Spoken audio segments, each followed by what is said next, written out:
तर राष्ट्रवादी आणि शिंदेची शिवसेना भाजपमध्ये विलीन होणार असं संजय राऊत यांनी म्हटलंय। दोन्ही पक्ष 25 ते 30 आमदारांसह भाजपमध्ये विलीन होणार असा दावा संजय राऊत यांनी केलाय। विलीन व्हावंच लागेल, पण सध्या वेट अँड वॉच सांगितलंय असं वक्तव्य सुद्धा संजय राऊत यांनी केलंय।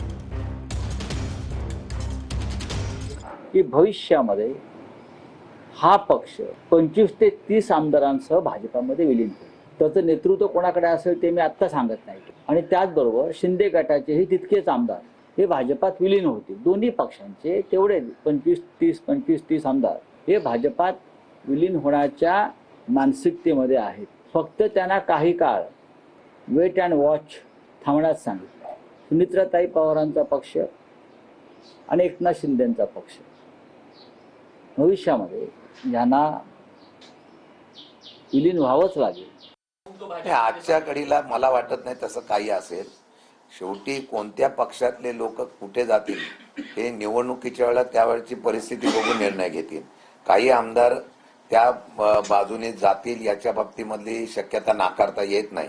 सध्या परिस्थिती तशी परिस्थिती होईल असं मला वाटतं। तुमच्या संपर्कात काही आमदार आहेत? मी आमची संघटनेवर महत्व देतोय। आता कोण कुठल्या संपर्कात आहे, आपल्या संपर्कात कोण, याला मी महत्व देणार। आज संजय पवार यांनी एक वक्तव्य केलं, ज्या पद्धतीनं राष्ट्रवादी काँग्रेस पक्षामध्ये या सगळ्या घटना घडत आहेत।